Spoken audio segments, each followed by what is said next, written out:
Hi everyone, welcome back to our new video. അപ്പോൾ നമ്മൾ ഇന്നത്തെ വീഡിയോയിൽ ഡിസ്കസ് ചെയ്യാൻ പോകുന്നത് ബാങ്ക് നിഫ്റ്റിയുടെയും നെക്സ്റ്റ് വീക്കിലേക്കുള്ള എൻ്റെ ട്രേഡ് പ്ലാൻസുകളാണ് നമ്മൾ ഈ ഒരു വീഡിയോയിൽ ഡിസ്കസ് ചെയ്യാം. അതുപോലെ തന്നെ ലാസ്റ്റ് വീക്സ് ഞാൻ എടുത്ത ട്രേഡിൻ്റെ പ്രോഫിറ്റ് ആൻഡ് ലോസ് റിപ്പോർട്ടുകളാണ് നമ്മൾ ഈ ഒരു വീഡിയോയിൽ ഡിസ്കസ് ചെയ്യാൻ പോകുന്നത്. ഓക്കെ, അപ്പോൾ നമുക്ക് ഡയറക്റ്റ്ലി ഫസ്റ്റ് നമുക്ക് നിഫ്റ്റിയുടെ വ്യൂയിലേക്ക് ഒന്ന് പോകാം. അപ്പോൾ നമുക്ക് നിഫ്റ്റിയുടെ ചാർട്ട് ഞാനിവിടെ ഓപ്പൺ ചെയ്തിട്ടുണ്ട്. നിഫ്റ്റിയുടെ ചാർട്ട് നോക്കുന്ന സമയത്ത് നമുക്ക് ഇതിൻ്റെ ഒരു ബിഗർ പിക്ചർ നോക്കാം. ഒരു ഫോർവേഡ് എടുത്തു കഴിഞ്ഞാൽ അല്ലെങ്കിൽ കഴിഞ്ഞ ജസ്റ്റ് 2 months ആയിട്ട് നിഫ്റ്റി ഒരു സ്ട്രോങ് റാലി ആയതിനു ശേഷം ഒരു നല്ലൊരു കറക്ഷൻ ഫേസിലാണ് മാർക്കറ്റ് കറന്റ് പോയിക്കൊണ്ടിരിക്കുന്നത്. അതായത് ഈ ഒരു ഏരിയയിൽ മാർക്കറ്റ് നല്ല രീതിയിലുള്ള, അതായത് 24,000 ഈ ഒരു ഏരിയ 24,000 എന്ന് പറയുന്ന ഈ ഒരു ഏരിയയിൽ മാർക്കറ്റ് നല്ല രീതിയിലൊരു സപ്പോർട്ട് എടുത്തിട്ടുണ്ട്. അപ്പോൾ ഇപ്പോൾ ഈ ഒരു ഏരിയ കൺസോൾട്ടേഷൻ ആയതുകൊണ്ട് തന്നെ ഞാൻ ഇതിന്റെ താഴേക്കുള്ള ഒരു ഫാൾ ഞാൻ എക്സ്പെക്ട് ചെയ്യുന്നില്ല. മിക്കവാറും ചിലപ്പോൾ ഈ ഒരു ഏരിയ സപ്പോർട്ട് എടുത്തിട്ട് മാർക്കറ്റ് ഈ ഏരിയയിൽ തന്നെ കൺസോൾട്ടേഷൻ ആവാനാണ് ചാൻസസ്. അഥവാ അടുത്തൊരു ഫാൾ നമുക്ക് എക്സ്പെക്ട് ചെയ്യുന്നത് എപ്പോഴായിരിക്കും? ഈ ഒരു 24,000 ബിലോ നമുക്ക് എന്ത് ചെയ്യാം, മാർക്കറ്റ് വരികയാണെങ്കിൽ ഒരു ഫാൾ എക്സ്പെക്ട് ചെയ്യാം. ഓക്കെ, ഇനി അതല്ലാന്നുണ്ടെങ്കിൽ അടുത്തൊരു ഒരു റെസിസ്റ്റൻസ് ഏരിയ എന്ന് പറയുമ്പോൾ 24,500 എന്ന് പറയുന്ന ഈ ഏരിയ. ഇപ്പൊ മാർക്കറ്റ് കറന്റ് ഈ ഒരു റേഞ്ചിലാണ് മാർക്കറ്റ് എന്ത് ചെയ്തിട്ടുണ്ടെങ്കിൽ പോയിക്കൊണ്ടിരിക്കുന്നത്. ഓക്കെ, അപ്പോൾ പേഴ്സണലി ഞാൻ ഓപ്ഷൻ സെല്ലിംഗ് ആണ് ചെയ്തത്. അപ്പോൾ നമുക്ക് ഇതിലൊരു ഓപ്ഷൻ സെല്ലിംഗ് പൊസിഷൻസ് എടുക്കാനുള്ളൊരു പ്ലാൻ എന്ന് പറഞ്ഞാൽ ഒന്നെങ്കിൽ നമുക്ക് എന്ത് ചെയ്യാം,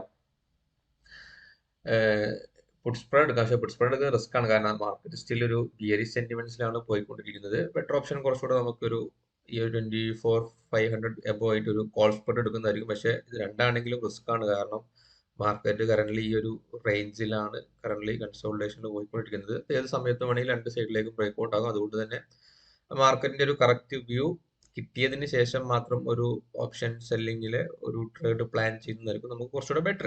ഓക്കെ, അപ്പോൾ ഇത് നിഫ്റ്റിയുടെ കേസ് പറഞ്ഞു. ഇതുപോലെ തന്നെ ബാങ്ക് നിഫ്റ്റിയുടെ കേസിലേക്ക് വരുന്ന സമയത്ത് കറന്റ് ബാങ്ക് നിഫ്റ്റി ഏകദേശം നല്ല സെല്ലിംഗ് മൊമെന്റത്തോടു കൂടി നല്ല സെന്റിമെന്റ്സ് ഉണ്ട് മാർക്കറ്റിൽ. അതായത് ഇതൊരു ഡെയിലി ചാർട്ടൊക്കെ എടുത്തു കഴിഞ്ഞാൽ മാർക്കറ്റ് ഒരു സ്ട്രോങ് റാലി ആയിരുന്നു. അതിനുശേഷം ഇവിടെ ഒരു സ്ട്രോങ് അപ് ട്രെൻഡ് നടന്ന് അതിനുശേഷം ഒരു സ്ട്രോങ് കറക്ഷൻ ആണ് മാർക്കറ്റുള്ളത്. സ്റ്റിൽ ഒരു ഡെയിലി ചാർട്ട് നോക്കുമ്പോഴും അത്യാവശ്യം നല്ലൊരു ബിയറിഷ് ക്യാൻഡിൽസുകൾ തന്നെയാണ് ഫോം ചെയ്തുകൊണ്ടിരിക്കുന്നത്. പക്ഷെ ഇന്നലെ ചെറിയ ഡെയിലി ചാർട്ടിൽ നോക്കുന്നത് ചെറിയ ഒരു ബിയറിഷ് ക്യാൻഡിലാണ്. പക്ഷെ എങ്കിൽ പോലും മാർക്കറ്റ് സ്റ്റിൽ ഈ ഒരു ഏരിയ 49,800 എന്ന് പറയുന്ന ഈ ഒരു സപ്പോർട്ട് എടുത്തിട്ടാണുള്ളത്. പക്ഷെ ഇത് ഏത് സമയത്തും വേണമെങ്കിലും ഈ ഒരു ലെവൽ, അതായത് 49,800 എന്ന് പറയുന്ന ഈ ഒരു 49,600-700 എന്ന് പറയുന്ന ഈ ഒരു ലെവൽ, ഇതൊരു ക്രൂഷ്യൽ പോയിന്റ് ആണ് ബാങ്ക് നിഫ്റ്റിയിൽ. അപ്പോൾ ഇത് ബ്രേക്ക് ചെയ്ത് കഴിഞ്ഞാൽ നമുക്ക് വേണമെങ്കിൽ അടുത്തൊരു ഡിമാൻഡ് സോണിലേക്കുള്ള അടുത്തൊരു സപ്പോർട്ടിലേക്കുള്ള ഒരു ചെറിയ ഫാൾ നമുക്ക് അവിടെ എക്സ്പെക്ട് ചെയ്യാം. അതുകൊണ്ട് തന്നെ ബാങ്ക് നിഫ്റ്റിയിൽ ഒരു പുട്ട് സൈഡിലേക്കുള്ള ഒരു സെല്ലിംഗ് എടുക്കുന്നത് റിസ്ക് ആയിരിക്കും, കാരണം നല്ല സെല്ലിംഗ് മൊമെന്റ് ഉണ്ട് മാർക്കറ്റിൽ.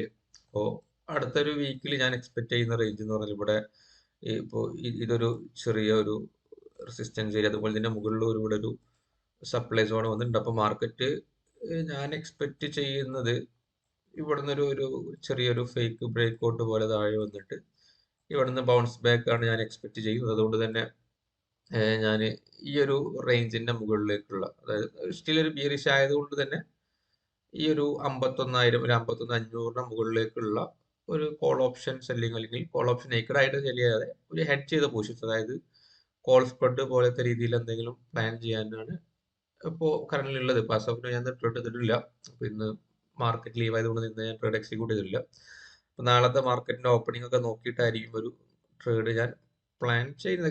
കറന്റ് മാർക്കറ്റ് ഒരു സ്റ്റിൽ കറക്ഷൻ ഫേസ്, ഒരു ബിയറിഷ് സെന്റിമെന്റ്സ് തന്നെയാണുള്ളത്. ഒരു ബുള്ളിഷ് ആയിട്ടുള്ള ഒരു റിക്കവറിയുടെ ഇൻഡിക്കേഷൻസ് ഒന്നും മാർക്കറ്റിൽ കാണിച്ചിട്ടില്ല. സ്റ്റിൽ ഒരു ബിയറിഷിൽ തന്നെയാണ് ബാങ്ക് നിഫ്റ്റി പോയിക്കൊണ്ടിരിക്കുന്നത്. അപ്പോൾ അതിനനുസരിച്ചുള്ള ഒരു ട്രേഡ് പ്ലാൻസ് നമുക്ക് നെക്സ്റ്റ് വീക്കിൽ ചെയ്യുന്നതായിരിക്കും കുറച്ചുകൂടി. ഓക്കെ, അപ്പോൾ ഇതാണ് നമുക്ക് ബാങ്ക് നിഫ്റ്റിയിലേക്കുള്ള നെക്സ്റ്റ് വീക്കിലേക്കുള്ളത്. അതുപോലെ തന്നെ ലാസ്റ്റ് വീക്കിൽ ഞാൻ എടുത്തിട്ടുള്ള ട്രേഡിന്റെ ഡീറ്റെയിൽസ് എന്ന് പറയുമ്പോൾ നമുക്ക് കൺസോളിൽ പോയി നമുക്ക് ചെക്ക് ചെയ്യാം.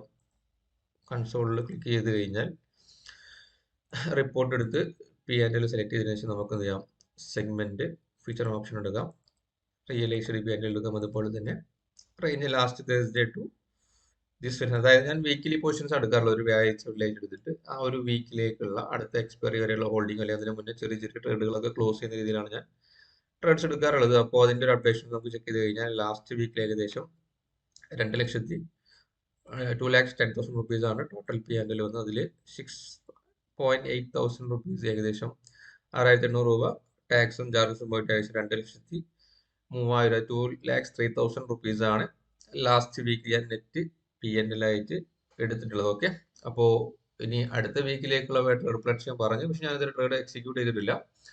അപ്പോൾ നാളെ ട്രേഡ് എക്സിക്യൂട്ട് ചെയ്തതിനു ശേഷം നമുക്ക് നെക്സ്റ്റ് വീക്കിലുള്ള പി ആൻഡ് എൽ റിപ്പോർട്ടിൽ ഞാൻ കാണിച്ചു തരാം നമുക്ക് എൻ്റെ ട്രിപ്പിൾ ലൈൻസ് വർക്ക് ആയിരുന്നത് പ്രോഫിറ്റബിൾ ആണെന്നുള്ള കാര്യങ്ങൾ ഞാൻ നെക്സ്റ്റ് വീക്കിലുള്ള വീഡിയോയിൽ ഞാൻ കാണിച്ചു തരാം. ഓക്കെ, അപ്പോൾ ഇത്രയും കാര്യങ്ങൾ നമുക്ക് ഇന്നത്തെ വീഡിയോയിലുള്ളൂ.